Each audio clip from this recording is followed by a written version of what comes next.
Senior Fellow at the New Culture Forum, Philip Kiszely. Philip, we're still sort of in the same arena here. A report has come out by the think tank, the Policy Exchange today, which reveals that accusations of that word, Islamophobia, are still being used, it is believed, to suppress the exposure of grooming gangs, you know, the rape gangs who were so much a part of the news agenda all throughout the summer. Now, this think tank, the Policy Exchange, warns that the term Islamophobia was, and I quote, directly used to attack those who sought to expose the Rotherham grooming scandal. Keep saying grooming, that is a euphemism. It's a raping scandal is what we're really talking about. This is a 72-page, this is a long report. Now, in a counter 72-page report, left-wing academics in something called the Media Reform Coalition, they attacked Times reporter Andrew Norfolk, who first broke the story of what was going on up there in Rochdale and Rotherham. And they accused him, and I quote, of working to amplify an increasingly prevalent Islamophobia. MP Sarah Champion, one of the heroes who went out of her way to bring this to the public's attention, and also Dame Louise Casey, who led the investigation into Rotherham's appalling child services unit. They were both shortlisted for the unprestigious Islamophobe of the Year award. This is given by the Islamic Human Rights Commission. So this demonising of anyone, you know, who dares to suggest that crimes are being committed possibly by Muslims continues, and it was used for a long, long time to cover up the shocking truth, and that truth was that thousands and thousands, they say as many as 250,000 white, vulnerable young girls were being sexually abused by prevalently Asian, Pakistani origin rape gangs. So it is this fear of Islamophobia, fear of racism, still being used to protect the Muslim community and shroud the truth. Yeah, I mean, when you look at any kind of wholesale abuse, there's always a conspiracy of silence, which, as you say, absolutely shrouds the truth. And we should be incredibly angry and full of rage at these rapists, but we should also be angry at the useful idiots, the enablers. And these enablers are the kinds of people who bought into a worldview all their lives. It's this ethos that we're saddled with now, which is mass immigration, multiculturalism, Britain hatred, and all of that kind of thing. And if they, for one moment, admit that they are wrong on this, if they admit that actually their vision of the world is actually upside down, then what the hell do? They are so invested in it, and they've imposed it upon us for so many decades. That is just catastrophic. So they're absolutely not going to do that. But I keep thinking about this term Islamophobia and where it comes from. It actually comes from the Muslim Brotherhood. And this is just the currency in our country now. It comes from the Muslim Brotherhood, and it was popularized by the Runnymede Trust. And if viewers want to really pump their blood pressure up really high and get really angry, just look on the Runnymede Trust website, look at the kind of work they do. So this is really difficult, and it's something that we have to push against and push against and push against, because we know that they will do anything. And I'm not just talking about the Islamists, I'm not just talking about particular communities. Again, I'm talking about the enablers, the useful idiots, the chattering class. They will do anything, and even rape, the rape of children. They will put that second to their vision of a glorious utopian multicultural society that really doesn't exist, that has never existed, and is just getting worse and worse. And many people in this country cannot see a future. Many people in this country are terrified for their children and grandchildren, especially if those children and grandchildren are girls. We're also talking about policemen, senior coppers, we're talking about local politicians, we're talking about teachers, we're talking about social workers who were more worried, or they gave precedence to their fears that they may be accused of Islamophobic racism over the fact that kids were being raped. That's the twisted order of play we're talking about here, and I'm afraid that is carrying on to this day. Yeah, we're seeing it on so many levels as well. I mean, Prevent is the classic example, right? Prevent is the anti-terrorism. They don't bother with terrorism if it's Islamic because they're frightened of being called racist. And and when you say they don't bother with terrorism if it's Islamic, you're talking about in the last 25 years, I think it's 94% of people who've been either injured or killed by terrorism in terrorist incidents in this country. These were Islamic terrorist incidents. So not dealing with Islamic terrorists is like that is the main story here. Most terrorism in the Western world is Islamic terrorism, so trying to act like it's not happening, it means you're not dealing with terrorism at all, really. It's overwhelming. It's overwhelming. It's well over 90%, as you say. And what they do is they try and move the story away from that and focus on this fictional far right, this bogeyman far right that really doesn't exist in any meaningful number. And it's the same thing. It's the same strategy that we talked about Southport. It's the same thing. You know, those protesters were far. No, they weren't. They were concerned citizens. Some of them went too far, and I'm not condoning violence in any way, shape, or form. Yeah. Okay, but most of them were concerned citizens, and most of them weren't violent. And if you've got, you know, an anti-terror organization that is frightened of the key terrorists, then that's the kind of situation we're in, and that sums it up for me. That sums it up. It's crazy, but here's the real worry. I mean, Labour are really gathering their wagons around this sort of new definition of Islamophobia, enshrining it in law, you know, anti-racism law, and that will amount to a blasphemy law through the back door. We got rid of our medieval blasphemy laws back in, I think it was 2008, the last of them went. I'm afraid there are people in the Muslim community that want them to be returned so that we can't burn the Quran or speak ill of Muhammad or the Prophet, etc., etc. But I think we should stand firm against those people and say, this is modern Britain. You know, I don't recommend setting fire to the Quran as a hobby, but if you want to do it, you should be allowed to, just as you should be allowed to set fire to a copy of the Bible or the Jewish Torah or whatever. You know, this is a function of a free Western society. But I think that Keir Starmer and Labour, because they are so reliant on the Muslim vote, and certainly will be at the next election, are going to bend over backwards to do anything that will keep the Islamic community happy. And one of them will be, I think, this sort of Islamophobia law, which will amount to a blasphemy law, which is a really retrograde step, I think.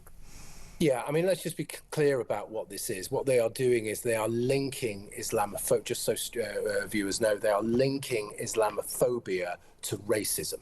Okay, so any criticism of Islam will be seen to be racist, and that is absolutely a blasphemy law. And I'm struggling to think of anything more important for the health of our culture and for our future. As I said before, you know, everything is at stake here. Once that goes through, if that does go through, then we are in real trouble. Because what happens with these things, it takes time for these things to actually ferment and actually become enacted, and then people aren't aware of what they actually are, and it's always too late. We always respond to these things too late, and then these things move very, very, very quickly, and you are powerless to do anything about it. It's like with the open borders thing. It's another kind of thing. It's only now that people are beginning to think, oh, well, we might have, even people on the left, you know, we might have a problem with open borders. Yeah, we do, because we had 1.2 million people come into the country last year. That's unsustainable. We can't deal with that, okay? But the crisis has happened. The NHS is on its knees. The housing, education, anything you care to think of is broken, and it's because of that. And that was evident 10, 20 years ago. So this thing is really important, and it's absolutely crucial that people understand what it is, and that people, again, I keep using this expression, but it's absolutely key. People fight back in an informed way. They read, they think about what's going on, and they use their vote. Yeah, I just want to stress, Philip, that both of us will be talking about the Islamic community, the Muslim community, 4 million of them in Britain. We're not calling for them to be given any special treatment. They should be treated exactly the same as everybody else. The problem is, in two-tier Kia's Britain, they're getting special treatment, and too many people in the authorities, as we saw in the north, in Rochdale and Rotherham and places like that, turn a blind eye when Muslims do bad things.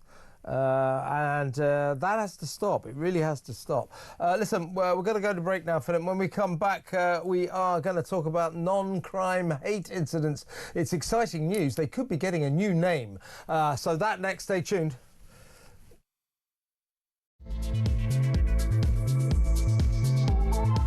Very soon. Let's talk about non-crime hate incidents. These are the scourge of modern Britain, if you ask me. Only this weekend we learned of the story of a 50-year-old grandmother called Helen Jones in Stockport, who had two detectives from Greater Manchester Police knock on her door to quiz her about tweets and social media posts she'd been making about a local Labour councillor who was part of the now disgraced former Health Minister Andrew Gwynn's disgusting WhatsApp group where they denounced and derided their constituents. So this lady, Helen Jones, said, look, this is a disgrace. He should resign. This is a bad councillor. You know, no big deal. Coppers knock on that. Well, we need to talk to you about this. Your social media activity. This, of course, follows on the back of my friend and colleague Alison Pearson, the Telegraph columnist, who had a couple of coppers knock on her door on Remembrance Sunday morning, of all times, to quiz her about a tweet that she'd posted about a year earlier about some Jewish protesters, I seem to remember, or some, it might have been pro-Palestine protesters. And also Julie Bindel, the feminist writer, she's had these coppers come round. And Helen Jones, the granny at the weekend, she said to the coppers, well, hang on a second, why are you here? Have I broken the law? Am I being investigated for a crime? And they go, oh, no, there's no crime here. This is a non-crime hate incident. She said, well, if there's no crime, why go away? And they said, oh well, we have a duty to tell you there's been a complaint. Well, they don't actually. She said, if there's no crime, you don't have a duty to tell me that, and I don't want to know. And yet they pursue this stuff. So non-crime hate incidents, 60,000 of them every year. Waste of time, waste of money, taxpayers' money, waste of police time. There's the coppers, by the way, calling it Ms Jones's house.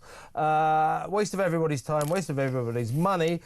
So a lot of people have called for them to be axed, for them no longer to happen. One of them is a guy called Lord Nick Herbert, and he is he's the chief of the College of Policing. And he, in December, said, I think we should get rid of these non-crime hate incidents because they're a distraction. Coppers have got more important things to do. Now he's changed his tune. He now says, well, we should keep them, but in order to quell public disquiet about them, let's give them a new name. Let's rebrand them. I mean, where are we here? Alice in Wonderland territory. This is ridiculous. I mean, it's the story of the day for me because it's so absurd. It's unbelievable. Because he actually said, I'm quoting him here, he said they're contradictory, alarming and confusion. That's in December, yeah. But and he said that it's wrong and all the rest of it. And then his solution is to rebrand them. It's the Snickers solution, essentially, isn't it? It's kind of like, oh well, let's keep them and let's just give them another name, a sexy name, and let's carry on with all of the nonsense that we're imposing and inflicting on everybody. I was just thinking about these stats. You gave those incredible stats there. I thought to myself, well, what's the what's the comparison to burglaries and thefts here, and how are the police doing with that? They're spending so much time on this. And I've got some staggering figures. Listen to this, Kevin. Fewer than 1 in 50 burglaries and thefts were solved last year.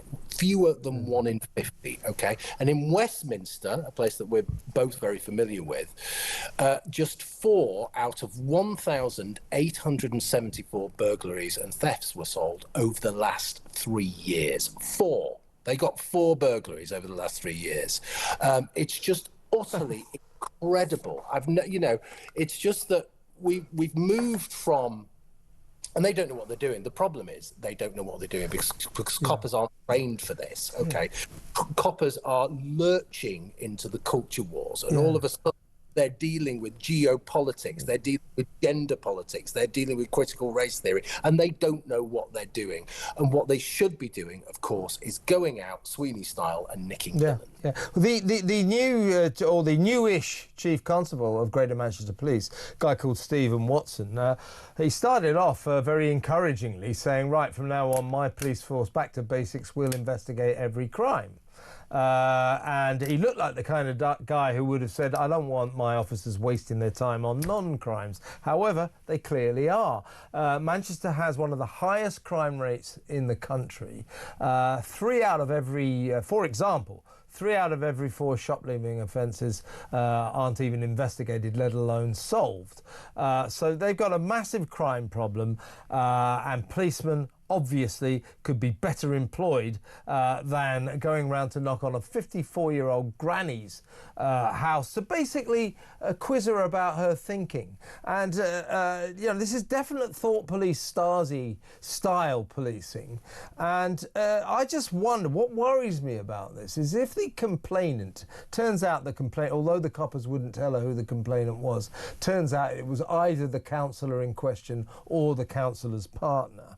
That was a Labour councillor. I'm wondering if it was a Reform UK councillor or a Millwall fan or someone like that, whether the police would be quite so vigilant. The suspicion here is we have a Labour government and police forces around the country, calling on people who dare to criticise the current regime.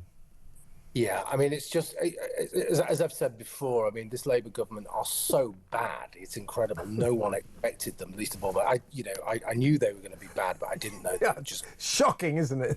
but the thing is, it is so stupid, and in a way, it almost feels like we've got to go down absolutely to the depths of this stupidity before things can get better, because people need to see this. People need to witness what a far left, socialist government is like. Most people don't remember the 1970s. Most people don't remember the winter of discontent and why Margaret Thatcher got that massive big landslide victory and why she was so popular. Divisive, yes, but so popular. It was a reaction to what had gone before. Now, what we have now is, I think it's even stupider than that. We have government, freezing grannies and are looking like a laughing stock on the world stage. We might talk about that in a minute.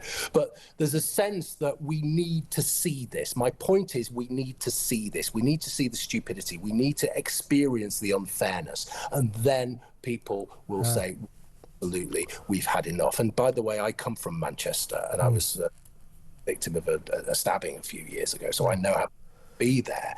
And this doesn't surprise me at all, because Manchester, as you say, have got previous for really bad policing and this kind of ideological wading in that they just know nothing about.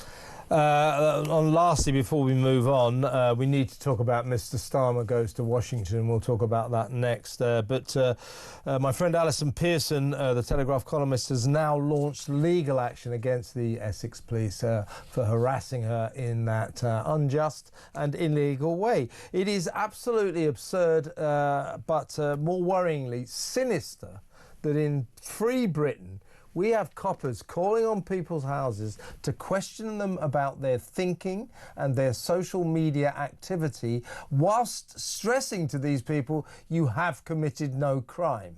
That is wrong, and non-crime hate incidents shouldn't be renamed and rebranded. They should be axed, and I think the public should stand up and shout from the rooftops about that.